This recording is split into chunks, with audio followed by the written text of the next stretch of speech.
In a world of moral ambiguity, we are called to stand firm, champion truth, and light the way. Integrity is the cornerstone of a life that honors God, choosing truth not because it's easy, but because it's right. To live with integrity is to honor God in every decision, every word, and every action.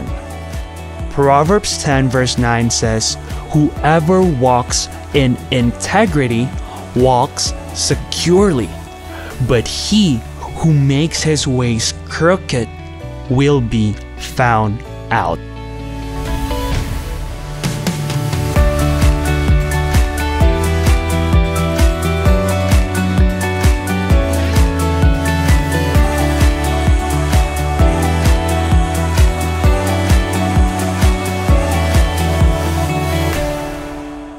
Shalom semuanya. Shalom. Alright. Ya. Hari ini kita akan belajar mengenai masih dalam tema yang sama di integrity. Tema kita atau judul khotbah hari ini adalah the right choice. The right choice. Yes or no. Dalam kehidupan kita tuh selalu diperhadapkan dengan pilihan, ya. Kalau kita lagi jalan ada roundabouts, itu ada banyak keluar exit, dan itu lebih dari 2 biasanya kebanyakan. Tapi dalam hidup ini, saudara dan saya, terutama dalam perjalanan rohani, itu ada pilihan yang menurut saya harus kita bisa berani sederhanakan menjadi 2, entah ya dan tidak.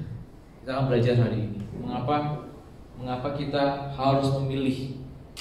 Dan kalau kita belum bisa memberikan definisi dengan baik tentang yes atau no, berarti ada kemungkinan besar kita nggak tahu. Nah, orang yang nggak tahu itu gampang tersesat. Bener nggak sih? Saudara kalau lagi di jalan tersesat karena apa? Karena saudara nggak tahu. Saudara nggak tahu kemana pergi, saudara nggak tahu kalau saudara dari mana, maka saudara tersesat. Ya, ada 2 hal yang mau kita bahas minggu ini adalah tentang integrity test, yang minggu depan adalah tentang spiritual growth. Karena everything, these 2 things ya, always involves a choice. Integrity test itu involves a choice, spiritual growth juga involves a choice. Sebagai preview aja untuk minggu depan. Kayak kita ngomongin pertumbuhan rohani itu harus ada measurementnya, harus ada ukurannya, benar gak? Yang namanya pertumbuhan.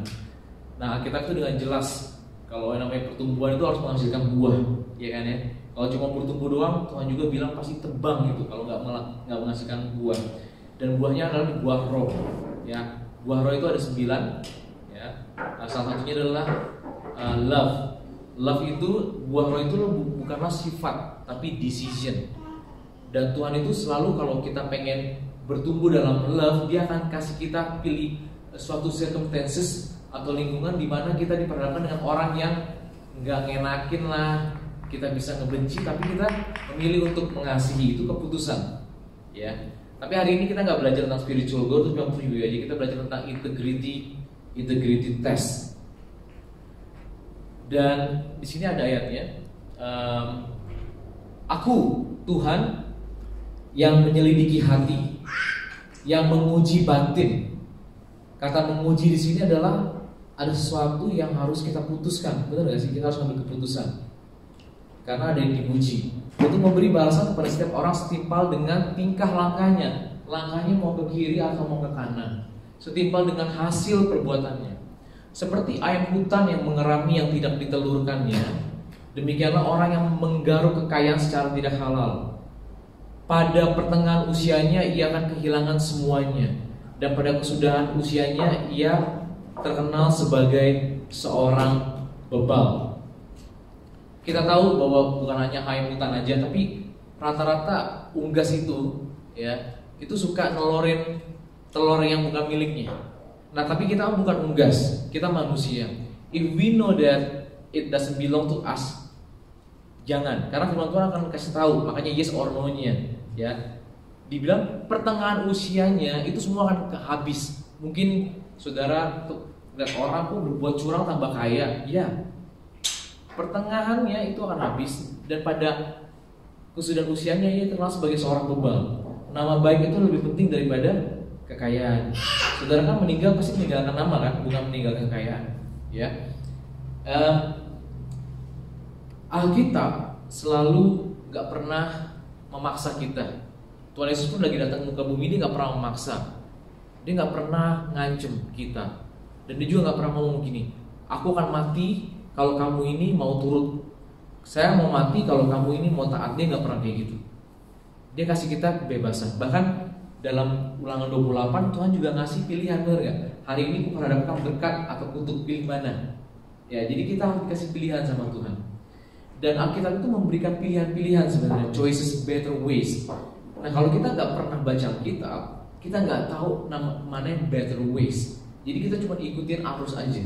Ya, orang itu banyak jatuh dalam dosa, di kompromi dan sebagainya karena mereka itu nggak tahu pilihan-pilihan yang ada. Ya, peer pressure, culture itu membuat orang jadi mengabaikan firman Tuhan. Tuhan Yesus berkata, all you need to say is simply yes or no. Anything beyond this comes from the evil one. Saya suka dengan kata simply di sini. Artinya apa? Yang perlu kita lakukan adalah harus bisa menyederhanakan iya atau tidak. Kata sederhana itu menurut saudara gimana? Menurut saya di balik kesederhanaan itu adalah ada suatu kompleksitas yang sudah diuraikan. Ya, kalau kita tahu persamaan I MC square, ya, itu adalah suatu formula yang ditemukan oleh siapa? Albert Einstein ya. Itu powerful, itu sudah disederhanakan, tapi di baliknya itu adalah suatu kompleksitas. Saudara juga waktu kita nyalain lampu, cuman apa? Cuman tek gitu aja. Tapi sebenarnya di balik itu tuh udah ada yang rumit yang udah disederhanakan. Nah, dalam hal ini untuk mengalami pertumbuhan, untuk bisa menang dalam tes, all what we need is to simply yes or no. Kita bisa nggak simplify yes or no? Karena anything beyond this comes from the evil one. Nah, kita akan belajar. Maksudnya apa sih? Gini, katanya kalau kita harus bisa berhasil untuk kasih definisi yes atau tidak, kita harus bisa tahu definisi dari mana. Ya, saudara harus punya referensi yang tepat, yaitu firman Tuhan. Pun kalau saudara tahu firman Tuhan, misalnya jangan mencuri, ya kayak tadi misalnya ada harta kita ambil, sebenarnya kita akan bertanya yes atau no, ini punya saya atau bukan punya saya. Kalau beyond of this kita nggak bisa memutuskan yes atau no, kita bikin pintu yang ketiga. Nah, yang inilah pintu iblis sebenarnya. This is the temptation ground. Kalau saudara masuk ke sini, that's it. Biasanya kalau orang but tapi kalau udah kata tapi oh tergantung. Nah, kalau saudara udah membuat cabang ketiga, nah cabang ketiga ini itu lapangannya miliknya iblis. Udahlah, kalau saudara dan saya masuk ke situ, karena itu sulit untuk keluar dari situ. Kenapa? Karena yang kita hadapi adalah iblis, benar nggak? Yang kita hadapi iblis. Nah, Tuhan Yesus pernah ngomong gini. Setelah tiba di tempat itu, ia berkata kepada murid-muridnya, waktu lagi ini malam sebelum Tuhan Yesus diserahkan, berdoalah supaya kamu apa? Jangan jatuh ke dalam pencobaan. Aku suka bahasa Inggrisnya, dibilang pray that you may not enter into temptation. Pray that you not may into temptation. Karena cobaan itu selalu ada, ya. Dan kalau saudara masuk dalam pencobaan, saya mau memperkenalkan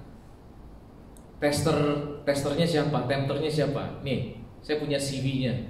Saya sederhanakan lah, saya nggak mau mengagungkan dia. Cuman pertama, Dia punya pronouns tuh they, them, theirs, ya. Dia punya title the father of lies, ya, bapak pembohong. Dia punya thousands of year experience. Saudara umurnya berapa? Ada yang 20, ada 21, ya, 50. Ini ribuan tahun experience. Semua karakter orang dia tahu, oke? Dan dia tuh 24/7 gak istirahat. Dia punya massive networks dan influencers. Title-nya adalah Senior Professional Experience Tester. Oke. Jadi kalau saudara masuk ke dalam pintu itu, oke, Tuhan udah ngasih tahu. Berdoalah supaya kamu jangan masuk ke dalam pintu itu. Kalau udah masuk, you will face this guy. Oke? How temptation works? Pertama, iblis itu akan identify the desire inside us. Dia akan cari tahu apa sih yang desire kita. Karena he will use it as a lure atau umpan, ya. Kalau udah umpan masuk ke lapangannya dia, ada playgroundnya dia, udah. Saya kepada saudara semua, Adam dan Hawa tahu dosa nggak sebelum dia jatuh dalam dosa? Tahu nggak tahu dosa nggak? Nggak tahu. Dia punya pengaruh nggak dari screen time dan sebagainya? Nggak. Tapi kenapa dia bisa dicobai? Karena ada a desire. What desire yang bisa iblis masuk ke situ? Apa? Keinginan untuk makan. Benar nggak? Jatuhnya kenapa sih mereka? Makan ya. Karena ada dalam dirinya itu yang a desire to eat. Saudara saya masih mau makan? Orang yang nggak nafsu makan, orang yang apa sih? Ada yang bisa bantu nggak? Orang yang sakit. Wah, dikasih makanan, pernah sakit? Oh, saya pernah. Sakit ya, dikasih makanan apapun, jawabannya apa? Nggak mau ah. Benar, segala sesuatu pahit. Tapi kalau kita sehat, iblis itu cari burung yang masih hidup. Kalau burungnya udah mati, dia nggak bakal kita kejar. Enggak. Jadi kalau saudara saya punya keinginan untuk menang dari temptation dan terus bangkit, dia akan berusaha lagi sampai saudara menyerah. Udah nggak ada Tuhan-Tuhanan deh. Nah, selagi saudara masih mau datang ke gereja, mau dengar firman Tuhan, saudara mungkin masih jatuh gitu, tapi saudara mau Tuhan tolong, Tuhan tolong, Tuhan tolong, Tuhan tolong, Tuhan tolong, Tuhan akan tolong. Ya, makan itu adalah salah satu celah untuk kita jatuh. Ya, Adam dan Hawa terbukti ya. Karena apa? Karena makan. Esau menjual harta sulungannya gara-gara apa? Makan. Dia bilang, aku udah mau mati rasanya, aku pengen makan sup kacang merahmu gitu ya. Aku pengen banget makan ayam buatan Matthew. Apapun itu akan kulakukan. Akan kujual katanya. Tuhan Yesus dicobai juga dengan makanan. Ya. Yang kedua adalah doubt, keraguan. Setelah dia udah tahu ada desire, dia akan menggunakan itu untuk boleh atau nggak bolehnya. Dan kemudian dia akan melemparkan keraguan. Ini boleh nggak ya? Is it or not ya? Dan kemudian kita dibuat ragu. Nah, setelah ada keraguan itu, dia akan membuat deception. Biasanya dia melemparin entah half truth atau lies. Yang paling repot tuh kalau half truth. Kita jadi, karena kita nggak pernah baca firman Tuhan, jadi kita nggak tahu. Oh iya make sense ya. Oh iya ini kayaknya nggak bertentangan dengan humanisme. Kita ini, kita harus menolong dan sebagainya. Tapi kita nggak tahu bahwa itulah deception. Yang keempat, setelah kita udah digiring dalam masuk deception, itu disobedience. Ya, kita langsung disobey. Saudara tahu nggak bahwa Ulangan 28 kita setiap akhir ibadah angkat kedua tangan untuk terima berkat, benar ya. Tapi di chapter yang lain, di pasal 28 itu ada kutuk sebenarnya.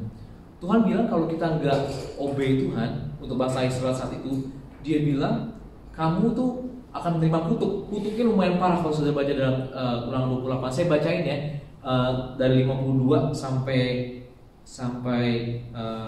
57. Dibilang begini, saya nggak ada di screen. Kalau kita disobey God, katanya apa ya? Dibilang gini, engkau akan ditekan. Ini katanya mereka akan diserang ya, engkau akan ditekannya di segala tempatmu sampai runtuh tembok-tembokmu yang tinggi dan berkubu yang kau percaya itu di seluruh negerimu. Bahkan engkau akan ditekan di dalam segala tempatmu di seluruh negeri yang telah diberikan kepadamu oleh Tuhan Allahmu. Dan engkau akan memakan buah kandunganmu, yakni daging anak-anakmu lelaki dan anak-anakmu perempuan yang diberikan kepadamu oleh Tuhan Allahmu dalam keadaan susah dan sulit yang ditimbulkan musuhmu kepadamu. Makanya untuk masalah makanan ya, anak daging anak pun dan ini terjadi di Alkitab. Ini dikasih peringatan sama Tuhan, tapi terjadi. Dan orang laki-laki yang paling lemah, tau gak yang paling lemah? Yang gak mau kerja santai, yang paling lemah katanya, dan paling manja katanya di antaramu akan kesal terhadap saudaranya atau terhadap istrinya sendiri atau terhadap anak-anaknya yang masih tinggal padanya, sehingga kepada salah seorang dari mereka itu ia tidak mau memberikan sedikit pun dari daging anak-anaknya yang dimakannya, karena tidak ada lagi sesuatu yang tinggalkan baginya dalam keadaan susah dan sulit yang ditimbulkan musuhmu kepadamu di segala tempatmu. Perempuan yang lemah dan manja di antaramu, yang tidak pernah mencoba menjejakkan telapak kakinya ke tanah, nggak pernah kerja ke padang gitu ya, ke tanah, karena sifatnya manja dan lemah itu akan kesal terhadap suaminya sendiri atau terhadap anak-anaknya laki-laki atau anaknya perempuan, karena uri atau ari-ari yang keluar dari kandungannya, ataupun karena anak-anak yang dilahirkannya. Sebab karena kekurangan segala-galanya ia akan memakan anaknya sendiri dengan sembunyi-sembunyi dalam keadaan susah dan sulit yang ditimbulkan musuhmu kepadamu di dalam tempatmu. Ini terjadi berapa kali? Ingat waktu lagi Raja Aram, Raja Israel dikepung, ya, itu ada kelaparan yang hebat. Ada kelaparan yang hebat. Dalam 2 Raja 6 ayat 28-29. Jadi ada 2 orang perempuan datang mengadu kepada raja, karena raja saat itu juga bertindak sebagai hakim, ya. Dan kemudian bertanyalah raja kepada mereka, ada apa? Jawab perempuan itu, perempuan ini, ada 2 perempuan berkata kepadamu, berilah anakmu laki-laki supaya kita makan dia pada hari ini, dan besok akan kita makan anakku laki-laki. Jadi kami memasak anakku dan memakan dia. Tetapi besoknya ketika aku berkata kepadanya pada hari ini berikutnya, berilah anakmu supaya kita makan dia, maka perempuan ini menyembunyikan anaknya. Suatu makan, bahasa Ibrani adalah lehem. Makanya ada kata Bethlehem, itu artinya rumah roti. Lehem. Perang itu adalah malahem, dari kata root yang sama. Kita bahasa Indonesia makan dan perang adalah 2 kata yang berbeda. Dalam bahasa Inggris juga war and food and eat berbeda. Tapi dalam bahasa Ibrani itu mereka dalam satu akar yang sama adalah hati-hati dengan kata yang makan, karena kan bisa menimbulkan peperangan. Serius, bisa menimbulkan suatu namanya konflik. Lagi makan rame-rame, lagi potluck, apapun itu namanya, ya, it's real. Emang nama acara perut ya, itu mah udah bisa bunuh-bunuhan. Bahkan ini juga makan anak loh, bayangin, makan anak. Ya. Nah, mari kita belajar how temptation works dari cerita nenek moyang kita. Itu siapa? Adam dan Hawa. Mari kita baca yuk, ya. Saya yang bacain. Adapun ular ialah yang paling cerdik dari segala binatang di darat yang dijadikan oleh Tuhan Allah. Ular itu berkata kepada perempuan itu, tentulah Allah berfirman, semua pohon dalam taman ini jangan kamu makan buahnya, bukan? Pertama dia akan melempar apa namanya? Entah kebohongan atau half truth. Menurut kalian ini apa yang dikatakan benar atau enggak? Coba cerna baik-baik. Siapa yang bilang salah? Bohong, angkat tangan.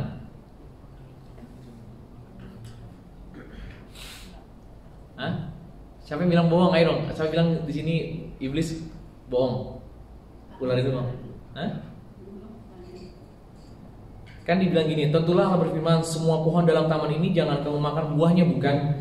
Apakah ini true statement atau false statement? False. Siapa yang bilang false? Angkat tangan. Ya berani. Yang bilang true siapa? Padahal ini ayat udah berulang-ulang ya. Jawabannya salah. Ini false statement. Dibilang semua pohon jangan kamu makan, bukan? Bener gak? Enggak kan? Tuhan bilang apa? Semua buah dalam taman ini boleh kamu makan, cuma satu yang gak boleh dimakan, yaitu pohon tentang pengetahuan yang baik dan jahat. Nah, iblis tuh akan melemparkan dengan entah dengan half truth atau benar-benar lies. Hanya untuk ngelur kita, hanya untuk kita masuk dalam fieldnya dia, groundnya dia ahli di situ soalnya. Lalu saat perempuan itu kepada ular itu, buah enggak, dibilang enggak, your statement is wrong. Buah pohon-pohonan dalam taman ini boleh kami makan, tetapi tentang buah pohon yang ada di tengah-tengah taman, Allah berfirman, jangan kau makan ataupun teraba buah itu, nanti kamu mati. Tetapi ular itu berkata kepada perempuan itu, sekali-sekali kamu tidak akan mati. Tetapi Allah mengetahui bahwa pada waktu kamu makannya matamu akan terbuka dan kamu akan menjadi seperti Allah, tahu tentang yang baik dan yang jahat. Ditawarinlah supaya kamu menjadi serupa dengan Allah. Padahal mereka itu sudah diciptakan serupa dan segambar dengan Allah. Dan iblis itu berusaha untuk menipu supaya kamu menjadi serupa dengan Allah. Identitas mereka tuh dikaburkan. Nah, cara iblis adalah menyerang kita dengan identitas sebenarnya. Nah, perempuan itu melihat, saudara saya, kalau saudara sudah melihat, udah pay attention, percayalah, temptation itu will grow. When it's in your head, will grow, play. Wih, tuh iPhone tuh keren banget tuh, pengen banget tuh. Direnungin terus. Ada orang tuh jual ginjalnya hanya gara-gara mau iPhone. Saudara dan saya pas lagi, ini boleh juga nih. Ya ngerti ya. Orang yang pernah berbuat salah. Saudara dan saya pernah ngalamin namanya. Kalau saudara semakin pikirin, it will grow. Whatever that get your attention will grow. Always. Jangan kasih celah. Karena kalau kita celah, maka saudara akan masuk dalam that door, the third door, ya, seperti yang gambar tadi ya. Dan kemudian akhirnya mereka memakannya, dan akhirnya mereka jatuh. Dan berikutnya adalah how to overcome temptation. Jawabannya adalah simple sih, choose the right way. Saudara harus tahu the exit door sebenarnya. Saudara harus tahu nih di sini nih how temptation works. Saudara ada 4 step sebenarnya. Saudara saya harus tahu di mana saudara harus keluar sebenarnya. Ya. Saudara harus tahu di mana kapan saudara harus keluar. Jangan ladenin, ya. Kalau saudara berargumen sama iblis, dia experience tahunan, ribuan tahun. Ya. Saudara saya enggak. Jadi dia tuh udah ahlinya. Kalau saudara masuk situ, ya. How to overcome temptation? Choose the right way. Find the exit door. Nah, kita akan belajar dari Tuhan Yesus. Pernah nggak saudara berpikir? Saya suka kadang-kadang kalau baca kitab, saya suka imajinasi sendiri. Misalnya nih, kalau Adam dan Hawa waktu itu sukses, nggak makan buah itu, buah yang dilarang. Terus kira-kira iblis tuh nyerah nggak? Dia kira-kira mau ngapain ya? Mau melakukan apa lagi ya supaya si Adam dan Hawa jatuh? Pernah nggak kepikiran gitu? Enggak ya, cuma saya doang berarti. Iya. Saya pikiran apa ya kira-kira ya. Dan saya akhirnya melihat dari di cerita Tuhan Yesus. Sekarang Tuhan Yesus dibilang the second Adam, ya. Saya baca yang bahasa Inggris. Then Jesus was led by the Spirit into the wilderness to be tempted by the devil. Kalau tadi di padang, di Taman Eden, nggak ada orang, ya, nggak ada influence dan sebagainya, nggak ada yang ngasih influence, cuma mereka sendiri. Di sini juga padang gurun juga nggak ada orang-orang juga, nggak ada komunitas, nggak ada yang ngasih pengaruh dan sebagainya. Dia dicobai oleh devil. Dan after fasting 40 days and 40 nights, he was hungry. Ya, kalau tadi si Adam dan Hawa sebenarnya dia nggak lapar. Mereka bisa berkata cukup sebenarnya karena ada banyak buah. Ya, makanya Tuhan Yesus ajarkan dalam doa Bapa kami, berikanlah kami pada hari ini makanan kami yang secukupnya. Karena food itu bisa menjadikan perang sebenarnya. Mereka cukup dan mereka nggak bisa berkata cukup. Ya, di sini Tuhan Yesus yang kelaparan, nggak ada supply sama sekali, ya, artinya temptation-nya lebih besar ya. Dan dia dites. The tempters come to him and said, if you are the son of God, ya, kembali lagi identitas yang diserang. If you are the son of God, ingat, devil ini, iblis ini pernah sama-sama dengan Tuhan Yesus di surga. Bener nggak? Setuju sama saya ya? Karena dia adalah malaikat tadi, dekat dengan Tuhan. Jadi dia udah pernah bersinggungan sama Tuhan Yesus. Walaupun secara roh, kan di sini kan dia berupa manusia. Dia Dia tahu kemampuan seorang anak Allah, dia tahu persis. Makanya diuji di sini. If you are the son of God, tell these stones to become bread, katanya. Ubah roti ini menjadi roti, batu ini menjadi roti. Oke? Tuhan Yesus bisa nggak menurut saudara semua? Bisa. Bisa ya. Tapi Yesus menjawab, nah ini yang menurutku kalau kita mau menang dan Adam dan Hawa bisa menang, Tuhan Yesus ngasih jawabannya sebenarnya di sini, kisi-kisinya. Kalau kita dicobain, kita akan dicobain dalam 3 hal ini kok, selalu. It is written, man shall not live on bread alone, but on every word that comes from the mouth of God. Dan Yesus ngomong gini, manusia itu hidup bukan dari roti saja, karena dia menggunakan firman Tuhan juga, tetapi dari setiap firman yang keluar dari mulut Allah. Oke, menang. Kalau Adam dan Hawa juga saat itu ngomong begitu, Tuhan bilang kami boleh makan, kita nggak makan, menang dia. Next temptation, karena si Adam dan Hawa menggunakan firman Tuhan, oke, dia mau play the game nih, play the game with the words. Lalu iblis menggunakan cara mainnya Tuhan Yesus. By the way, Tuhan Yesus itu udah masuk into the temptation, ya. But he is God. Tapi Tuhan berdoa, dia tahu persis rasanya dicobai, makanya dia berdoalah supaya kamu jangan masuk dalam pencobaan, ya. Ini dibilang yang kedua adalah cobaan yang kedua. The devil took him to the holy city and had him stand on the highest point of the temple. Again, identitasnya diserang. If you are the son of God, he said, throw yourself down for it's written. Nah, tadi kan ngomongin Alkitab kan? Ini tertulis nih. Kan kamu kan hidup bukan dari roti saja, dari firman Tuhan juga. He will command his angel concerning you, and they will lift you up in their hands so that you will not strike your foot against stone. Jesus answered him, it is also written, do not put the Lord your God to the test. Dia nggak lain. Tahu nggak saudara ayat ini yang jatuhkanlah dirimu, dia kan juga jatuhkan dirimu karena katanya malaikat akan menopang kau. Itu ayat yang pernah kita sering dengar tuh ya. Walau 1000 rebah di sisiku, katanya itu sebenarnya satu pasal tuh, ya. Dan kata tes di sini maksudnya gini. We know, we heard the word of God like that, but we don't have to test God whether the word is true or not. Ya, makanya pas lagi saya menyayangkan kalau misalnya ada orang gitu ya, misalnya lagi COVID, ada virus dan sebagainya, oh nggak apa-apa, Tuhan pasti akan membuat saya melindungi saya. Kalau Tuhan suruh kita untuk pergi, that's nggak apa-apa. Tapi kalau kamu mencobai Tuhan,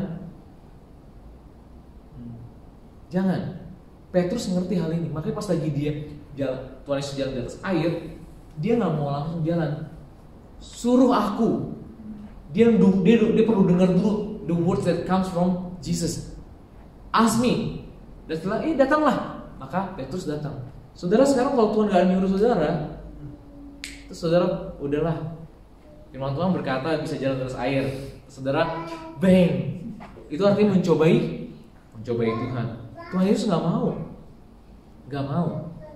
ya. Kemungkinan kalau Adam dan Hawa apa dicoba ini, kalau kurang begitu. Ya pasti membuat mereka mati sih. Tapi saya nggak tahu senarionya apa, ya. Mungkin di situ ada sungai, cemplungan lah diri, nggak tahu juga ya. Oke, saya nggak tahu. Oke, yang ketiga cobanya adalah again the devil took him to a very high mountain and showed him all the kingdoms of the world and their splendor. Dia bilang gini, all this I will give you, he said, if you will bow down and worship me. Jesus said to him, away from me, Satan, for it is written, worship the Lord your God and serve him only. Nah, kita tahu iblis akan datang dengan yang namanya tawaran kekuasaan, harta dan sebagainya. Integritas ada di sini. Saudara saya hidup di zaman hedonisme, ngeliat Instagram, wih enak ya, tasnya bagus ya, semuanya bagus. Oh benar, jadi kita pengen. Salah nggak pengen? Nggak juga. Kalau kita mampu dan sebagainya, it's okay, beli ya. Tapi jangan sampai kita serve mamon, ya. Kita layanin uang, hanya kejar uang dan uang dan uang dan uang dan uang dan uang. Tapi kita nggak mau worship, serve God. Karena Tuhan Yesus pernah bilang kan, saya waktu sharing di sini, kamu entah menyembah mamon atau menyembah Tuhan. Then devil left him and angels come and attended him. Di chapter yang lainnya ada 3 buku loh yang mencatat tentang Tuhan Yesus dicobai. Sebenarnya ayat yang tadi walau 1000 rebah malaikat itu diperintahkan untuk melindungi dari binatang buas kalau saudara baca di original quote-nya. Dan di situ dikatakan di chapter yang lain bahwa sebenarnya malaikat melayani Yesus juga. Karena ada binatang buas juga di padang gurun, ya. Nah, kalau di sini kira-kira apa ya? Bisa nggak berimajinasi? Mungkin ada orang Hawa, lu kan cuma tinggal di taman doang, kayaknya kecil banget. Ayo dong keluar dari taman, lihat-lihat gitu. Kalau lo, I will show you the beauty dan sebagainya. Ayo, if you come and worship me, maybe, aku nggak tahu, betul ya? Bisa jadi, oke? Tapi ini yang terjadi pada kita. Dan Tuhan Yesus sudah ngasih jawabannya. Kalau kita nggak tahu firman Tuhan, kita nggak tahu yang namanya palsu. Kalau kita tanya kepada banker, ya, saudara, mereka diajarin untuk bisa mengenal uang asli. Karena uang palsu itu variannya banyak banget. Tapi kalau kita bisa belajar mengetahui uang yang asli, maka kita nggak akan kesulitan untuk mengenali uang palsu dengan mudah, ya. Yang keempat, tau nggak ada cobaan yang keempat? Bahkan Tuhan Yesus pas lagi mati di kayu salib pun udah mau mati nih, ya.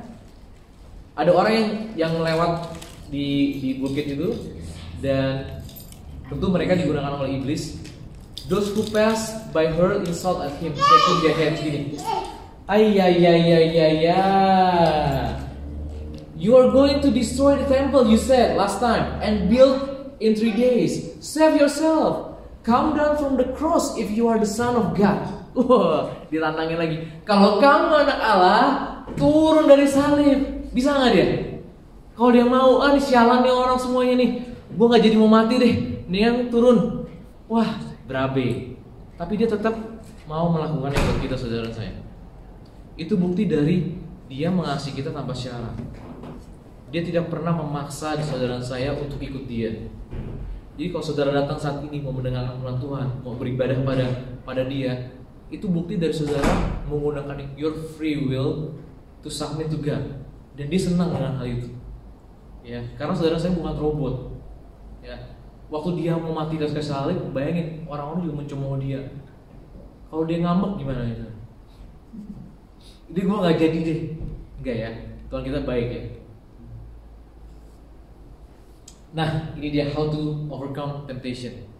Yang pertama adalah you have to read the Bible. Yesus tadi nggak? Saat dicoba ini selalu menjawab dengan firman Tuhan. Gak ada yang lain, saudara saya. Harus baca read the Bible. Why?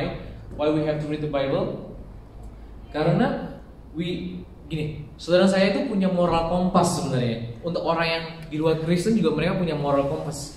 Ya, mereka tahu mana yang baik dan jahat, mereka tahu. Karena itu udah by default. Waktu Adam dan Hawa jatuh, mereka tuh udah tahu yang namanya baik dan jahat. Jadi kalau saudara tanya pada orang ateis, orang yang gak percaya sama Tuhan, mencuri itu salah nggak? Mereka tahu kok. Ya, membunuh itu salah atau benar? Mereka bisa jawab kok. Ya, mereka bisa jawab. Ya, jadi moral kompas itu dalam diri kita. Cuma kenapa kita harus membaca Alkitab? Kalau memang moral kompas ada dalam diri kita, karena begitu kita punya moral kompas, tapi kita nggak punya tahu tentang kebenaran. Orang dunia liberal ngomong, misalnya sekarang lagi di zaman kita tuh lagi tren.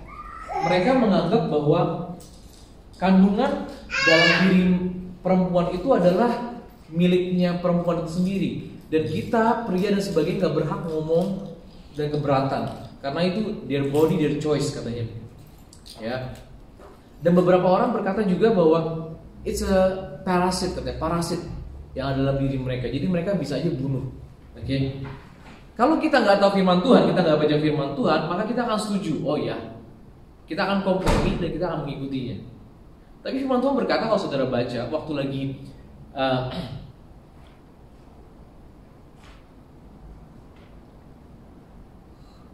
Abraham punya anak siapa namanya? Ishak.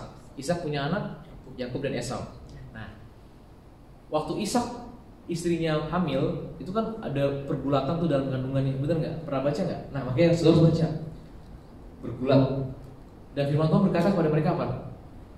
2 bangsa dalam kandunganmu. Bayangin, firman Tuhan itu udah melihat itu bukan sebagai fetus, bukan hanya sebagai parasit, ya, ada gumpalan, tapi firman Tuhan ngomong apa?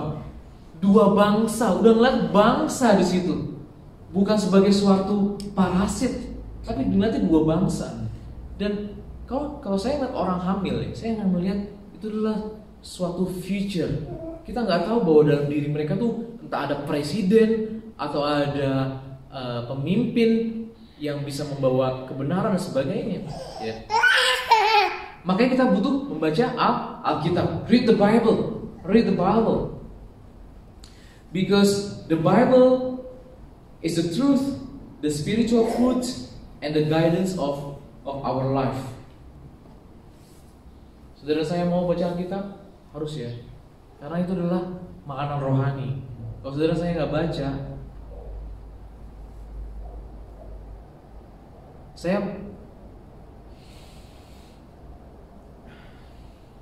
sudah seharusnya kalau kita diselamatkan sama Tuhan, Alkitab adalah menjadi suatu buku yang kita cintai sebenarnya. Menurut gue, ini menurut saya pribadi, harusnya. Karena itu surat cinta tentang dari Dia kepada kita. Dan bukan hanya itu juga manual book tentang diri kita juga. Ya. Yang kedua adalah watch and pray. Ya. Tadi read the Bible, know the way, the truth and life.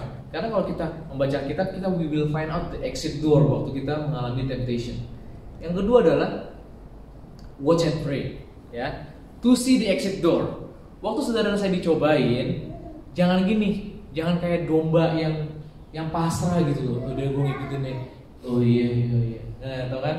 Ya, saudara main laptop gitu, buka situs website, terus ada iklan pop up tick, ya kan? Terus klik nggak ya? Itu kayak menarik nih, klik nggak ya? Oh klik nggak ya? Terus saudara cuma berargumen klik nggak ya?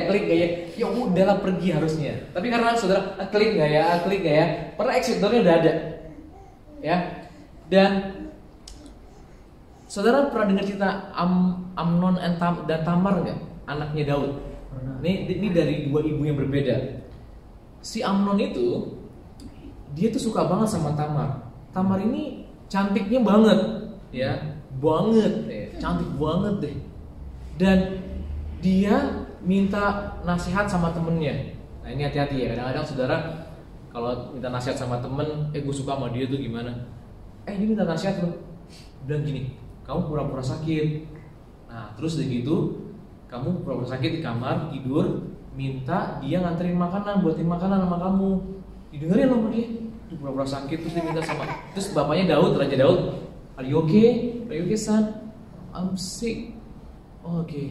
Dan dia tuh ngomong gini, Can I request for Tamar to come to visit me and make me food so that I can eat? Daud langsungnya minta. Akhirnya datang ke Tamar. Kakakmu itu lagi sakit, boleh nggak kamu datang supaya dia langsung makan? Dia maunya dari tangan kamu. Oh iya. Dibuatin lah. Ya, udah dibuatin, udah di kamar nih. Terus apa yang terjadi? Di grab tangannya si Tamar dan dia mau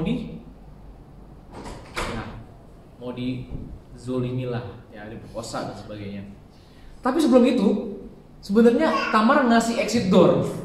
Dia ngomong gini, nggak baik saudara, nggak baik kak, dia nggak baik kakakku katanya. Ini nggak lazim di orang Israel. Coba kamu minta sama raja untuk memberikan aku sebagai istrimu, pasti dikasih kok.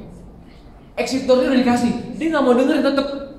Akhirnya terjadilah itu. Setelah udah dinodai, si Amnon ini malah benci sama dia, lebih perasaan bencinya lebih berkali lipat daripada rasa cintanya pertama kali. Akhirnya diusir, pergi kamu. Bayangin. Tapi karena kakaknya namanya Absalom dan gak terima nih kakak dari mama yang sama, setelah 2 tahun si Absalom mengadakan strategi untuk membunuh Amnon. Akhirnya Amnon mati. Nah, seandainya dia dengerin exit door gitu, kenapa kita watch and pray? Supaya saudara tahu sebenarnya saya ini lagi di target gak sih? Lagi iblis tuh ada di sekeliling saya gak sih? Saya lagi put on target gak sih? Waktu saudara berdoa, saudara lagi sebenarnya wake up. Gue mau wake up. I'm waking up. Something happening here. Dan lihat exit door-nya apa. Ya, watch and pray to see the exit door. Firman Tuhan berkata apa? Berjaga-jagalah dan berdoalah supaya kamu jangan jatuh ke dalam pencobaan. Roh memang penurut tetapi daging lemah. Watch and pray lest you enter into temptation. Masuk ke pintu yang ketiga tadi. The spirit indeed is willing but the flesh is weak. Ya. Kembali lagi yang ngetes kita adalah the experience tester. Don't play lah. Ya, orang Singapura ngomong don't play. Ya. Dia sangat jago. So when the temptation process started, make decision to pray. Kenapa saudara berdoa? Tahu nggak kenapa saudara? Supaya saudara tuh nggak kayak domba yang mau digiring gitu. Pas lagi berdoa, aware. Dan Roh Kudus sebenarnya ngomong, don't do that. Dengerin. Ya. Yang berikutnya adalah dalam doa Bapa kami juga dikatakan apa? Ini dari doa Bapa kami yang kita doain tadi ada banyak terkandung hal. Ini kita doa tiap hari. Dibilang apa? Berikanlah kami pada hari ini makanan kami yang secukupnya. Ya, kembali lagi like him. Secukupnya, supaya kita tahu kata cukup. Banyak orang tuh nggak bisa ngomong cukup. Ya, cukup. Dan ampunilah kami akan kesalahan kami sama seperti kami juga mengampuni orang yang bersalah kepada kami. Karena gara-gara makanan ada war. Tapi bisakah kita mengampuni orang? Ya. Dan kemudian apa? Dan janganlah membawa kami ke dalam pencobaan, tetapi lepaskanlah kami daripada yang jahat. Artinya apa? Lepaskan kita dari pintu itu. Jangan masuk. Karena kalau udah masuk, kita udah di tangan si jahat. Pencobaan-pencobaan yang kamu alami ialah pencobaan-pencobaan yang biasa, yang tidak melebihi kekuatan manusia. Sebab Allah setia dan karena itu Ia tidak membiarkan kamu dicobai melampaui kekuatanmu. Pada waktu kamu dicobai, Ia akan memberikan kepadamu apa? Jalan keluar, sehingga kamu dapat menanggungnya. Jadi waktu kita dicobai, saudara, Tuhan tuh selalu memberikan kepada kita exit door sebenarnya, supaya kita dapat menanggungnya. Dan saya biasanya ya kalau sharing kayak gini, saudara saya mendengar firman Tuhan, saudara harus expect after this, setelah dengar firman Tuhan, di besok Selasa, perhatiin deh, saudara akan mengalami yang namanya apa yang kita dengar. Ya, but waktu kita datang pencobaan itu, saya berdoa dan kita semua berdoa supaya kita semua aware dan datang kepada Tuhan. Tuhan, tolong aku supaya aku bisa melihat exit door. Yang ketiga, yang terakhir, turn away. Ya, setelah kita menemukan exit door-nya, sadarlah, bangunlah. Ya, saudara pernah dengar cerita Yusuf? Yusuf itu digodain berkali-kali. Apa yang dia lakukan? Kabur. Benar-benar lari. Draw to God through the exit door. Firman Tuhan berkata dalam Yakobus 4 ayat 7 sampai 8, ya. Karena itu apa?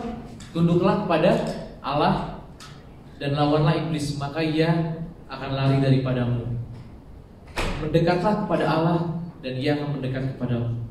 Tahirkanlah tanganmu, hai kamu orang-orang yang berdosa, dan sucikanlah hatimu yang berdua hati. Jadi untuk kita bisa mengalahkan temptation, kita harus submit to God. Lawanlah iblis, maka ia akan lari daripadamu. Maksudnya fight ini apa sih? Ya, we have to fight. Saat kita fight, itu artinya kita, ini ada iblis dan temptationnya di ayat 8 sebenarnya. Definisi dari fight, mendekatlah kepada Allah. Mendekat kepada Allah, dan Ia akan mendekat kepadamu. Kalau Tuhan udah ada beserta dengan kita, iblis dengan otomatis pasti lari dari kita. Ya. Dan sucikanlah hatimu, hai kamu yang mendua hati. Nah, kata mendua hati kayak gini, saudara udah doubt, udah bingung, yes atau no ya. Aku mau milih yes atau milih no ya. Yes atau no ya. Make your mind gitu deh. Sucikan hatimu, pilih satu. Yes or no. Dan Tuhan mau kita memilih untuk mendekat kepada Tuhan. Yuk, tim Person Worship maju ke depan. Hari ini kita belajar mengenai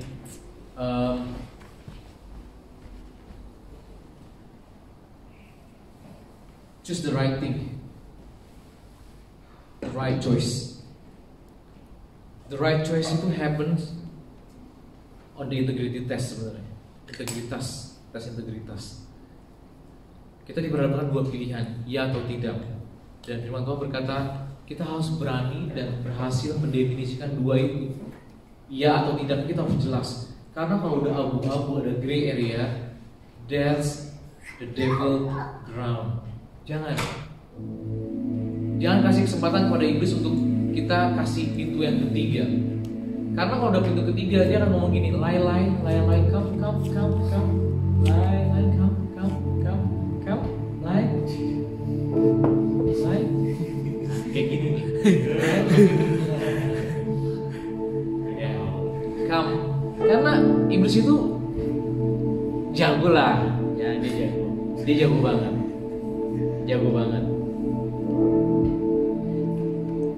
Dan kita belajar how temptation works, ya, bagaimana pencobaan itu bekerja.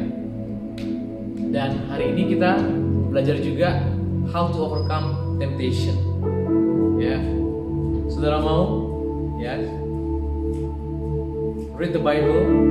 Why we read the Bible?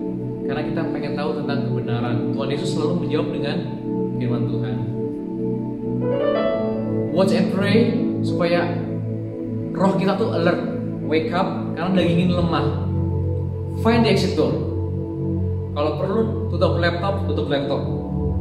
Kalau perlu keluar dari ruangan. Saudara harus tahu the pattern-nya. Kapan saudara kalah, jatuh? Kapan pencobaan itu datang? Di malam hari kah, di siang hari kah, atau bersama teman-teman kah, atau saudara sendiri kah, ya? Atau saudara lagi bahagia, lagi up-upnya, lagi benar-benar lagi bahagianya, atau saudara lagi murung, ya, harus kenalin itu. And then make decision. Setelah itu watch and pray saudara supaya bisa find exit door. Karena kalau saudara udah find exit door dan turn away, once you success one time, ya, kalau udah berhasil sekali, itu saudara akan mati dengan hal itu, dan saudara akan berhasil ke depannya.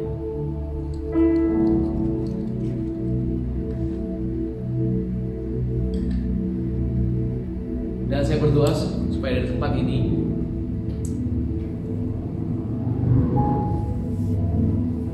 akan lahir orang-orang yang takut akan Tuhan, yang menghormati Dia, yang mengasihi Tuhan.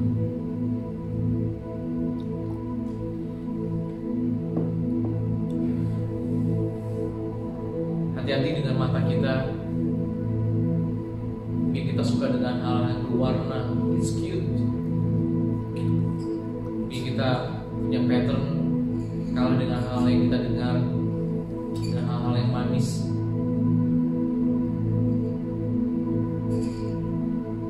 Dan iblis juga bisa datang serupa seperti malaikat, seperti messenger, orang yang terlihat baik. Dan Tuhan juga pernah mengingatkan, seperti serigala yang berbulu domba, di luarnya kelihatannya rohani bagus, dan dia akan menggunakan tipu muslihatnya supaya kita tuh menjauh dari Tuhan dengan kompromi, dengan menciptakan tafsiran ini boleh, it's okay, it's not a big deal, nggak apa-apa, sedikit lah, coba sedikit, sekali aja, no, kita harus bisa berkata yes or no, simplify all the noises, to be two options, yes or no. Once you can define it, yes or no, what the Bible says, should we choose yes or we should choose